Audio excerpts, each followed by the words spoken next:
We're going to have to talk about some more topics here. Should we do the LTX weekly updates really quick? No, I think we got to do New York passes right to repair bill after neutering it. Rossmann's and rightly so. The Digital Fair Repair Act has become the first right to repair bill in the U.S. that has been signed into law by New York State Governor Kathy Hochul. I don't know if you pronounce that.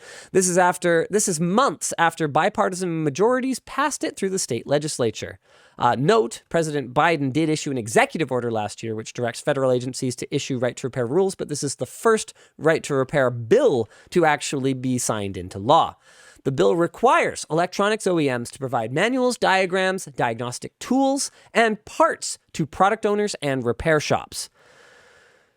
But while many right-to-repair advocates, including iFixit CEO Kyle Wiens, have celebrated the fact that the bill passed at all, others are criticizing the heavy modifications that were made to the bill thanks to lobbying efforts by trade groups like TechNet, whose members include Apple, Amazon, Google, Meta, Snap, HP, GM, Toyota. It's basically everybody. Certain products and industries are exempted, for one thing, including home appliances. Why? Yeah. Motor vehicles. Why? Definitely shouldn't be that either. Medical devices. F*** you. Why? Honestly, why? Off-road equipment? I mean, John Deere's got to protect their margins somehow, right? There was definitely lobbying there. And business to business or business to government products not sold by retailers. So basically any direct sales to a large volume buyer. It also added that OEMs may provide assemblies of parts rather than individual components when the risk of improper installation heightens the risk of injury. So I guess we just need to buy an entire $800 laptop motherboard instead of a $20 cooler because those fins could be really sharp. I was outraged when I found out. Remember the iMac Pro debacle? I was outraged when I found out that you couldn't just get a motherboard. Oh no, a motherboard includes a CPU and RAM. What, because I'm too incompetent to plug in a CPU and RAM? I mean, never mind that we did break it in the first place, but I was willing to pay for a new one if I broke it. The law will also only apply to new products sold for the first time in New York on or after July 1st, 2023. So basically, it has no fangs, doesn't apply to most of the most important segments, and there's ways that they can work around it and basically not change anything. So it's a bunch of fluff. I do still think that attitudes are shifting. The fact that Apple introduced their home repair program at all, the fact that Microsoft started discussing right to repair at all. Is it Dell with the super cool laptop? Dell with Project Luna, the fact that that's happening at all is good. Yes. And it's progress. But this setback shows that we have to keep the pressure on. And that lobbying is effective. And that lobbying is also effective. Lobbying money is rights gross. laws. It sure is. It's super gross. And that should be bipartisan because it's gross in every direction. Someone was asking why only in New York? Because in America, it's basically 52 small countries, as far as I can tell. And this is just based on my experience dealing with tax law in the U.S. Yeah, it's a little confusing to outsiders. Is. As far as I know, it's confusing to insiders too, though. So. It is wild how different the experience of being an American can be. Like 3 meters away that way. That's about 9 feet. I know of American companies that think that American tax law is so confusing. Major companies that you have used, I pretty much guarantee it, that find tax law in America to be so confusing that their official stance when their company was coming up was to completely ignore all of it.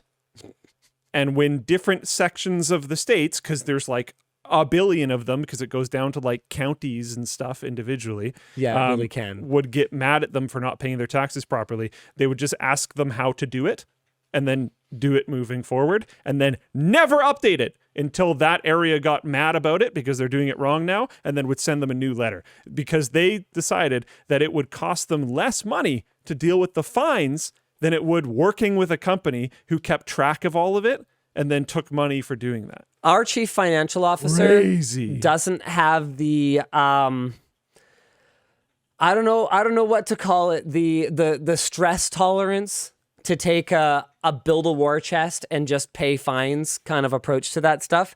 We actually do try to do things properly and proactively. But but it's really hard. That is a legitimate approach that has been used by multi-billion-dollar companies. I get asked kidding. on a regular basis, Linus, why don't you guys have a shipping DC in the States? Why don't you have a shipping DC in Europe? Why don't you do this? Why don't you do that? Because to do it properly is really, really hard. Taxes are hyper complicated. Really hard. Our accounting department is someone 5 people now. Someone in Flowplane chat said there's 6,000 tax jurisdictions that they need to keep track of. Yeah, and the documentation for it is atrocious. Like, consider... Oh, okay, here. Some counties in the U.S. still send out physical mail to local stores to tell them when taxes update. Well, I'm clearly not going to get that mailer. Like, what? Yeah. Well, I was going to say, consider how like broken the processes are for something as simple as, getting your ID or even like a library card in many municipalities. Well, it's not like they put their A team on the tax documentation. There just isn't an A team. They can just fine you, so why would they care? Yeah, they ultimately don't care. That's really frustrating. The fact that they can just kick it back to you and say, well, it's your fault for not understanding it. Here's your bill. It's like outrageous. California is one that I particularly take issue with their approach. California seems to think that as a foreign national, I am somehow obligated to pay them income tax. That's a new one. And so as a foreign national running a foreign incorporated entity, they seem to think that if some proportion of our income comes from California-based entities, that they are entitled to income tax. From you personally? From my company. Oh, okay. I mean, it's still messed up. But. To which I would say, under what authority... Like, what are you going to do? Canada's not going to extradite me to California. Yeah, but you travel there sometimes. I could just not. I stopped traveling to China. I don't go to China anymore after they abducted the Michaels. I'm just like, I'm sorry, what? Are you kidding me? I love how casually it's just like, remember when they abducted the Michaels? Well, I know exactly what you're talking about. They did. They were like, hey, that completely justified apprehension of a Huawei executive. We didn't like it because we're an authoritarian state, so we're just going to casually abduct some Canadians and not give them back until you just say, yeah, it's all cool. Laws don't apply to Chinese nationals. So what? Yeah. Yep. That do be a thing. Yep. They're back now, which is good, but like, I'm just not going to go there anymore. That's what happens, China. You don't get Linus anymore. That's right. I even still have a valid visa. I can go there for like another 4 years. I mean, based on that, I've said this now and mentioned Winnie the Pooh, totally out of context. Yeah. I probably shouldn't. Yeah. We go there together. Instead of the Michaels, it becomes the people whose names start with L. They just take both of us. The Linuses and Lukes. That's a big L right there. And a small L. We got them both. Oh my goodness. Yeah. Okay. We did that one. I'm going to do the LTX update really quick just because I'm certain we're going to forget. Hold on. I want to make something really clear. Okay. To our Chinese viewers and the people living in China in general. Fair enough. Obviously, I hope this is obvious. I bear you no ill will whatsoever. None at all. But the CCP can go f itself. And that is not, and to be clear, that is not exclusive to the CCP.